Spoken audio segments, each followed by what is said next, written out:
दिल के ताजमहल में, दिल के ताजमहल में। হ্যালো এভরিওয়ান, আমি পুনম কথা বলবো ব্যাডাস রবি কুমার নিয়ে। তো ইয়েস্টারডে আমি সিনেমাটি দেখলাম, তো সিনেমাটি আমার কেমন লাগলো তার ছোট্ট একটা রিভিউ করব।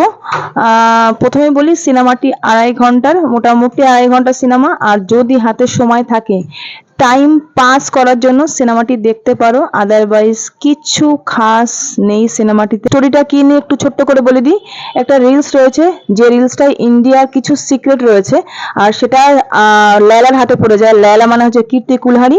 সেটা পাকিস্তানিদের হাতে যাতে না পড়ে, যদি হাতে পড়ে তাহলে ইন্ডিয়ার অনেক ক্ষতি হয়ে যাবে। সেই কারণে ইন্ডিয়ার টপ ইন্সপেক্টর মানে ব্যাডাস রবি কুমার মানে হিমেশ রেশমিয়া, তাকে সিলেক্ট করা হয়। এবার সে কি করে ওই রিলসটা উদ্ধার করে আনে সেটা নিয়ে কাহিনী। আর এখানে বলছে যে 80s এর ফিল আছে, সেটা সত্যি 80s এর অনেক ডায়লগ রয়েছে। আর সিনেমার শুরুতেই কিন্তু সেটা বলে দেওয়া হয় যেটা 80s এর ফিল রয়েছে, আর 80s এর অনেক ডায়লগ রয়েছে। কথা কম, ডায়লগ বেশি আছে ব্যাডাস রবি কুমারের। আর গান তো ভালো, মানে গান তো হিটই করেছে, আমরা জানি, সেটা আমরা ইউটিউবে দেখেছি। প্রতিটা গানই ভালো, বিশেষ করে আমার খুব ভালো লেগেছে তানানানা তাক তানানানা তন্দুরি ডাইস।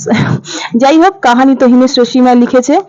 আর জনি লিভার এখানে খুব একটা মানে খাস কিছু করেনি, মানে ওনাকে যেরকম আমরা জানি খুব একটা হাসির মানে হাসির রাজা, তো সেইভাবে কিছু হাসি পাইনি। যাই হোক, ওনার জন্য মানে বিশেষ কিছু হাসি আমার পাইনি।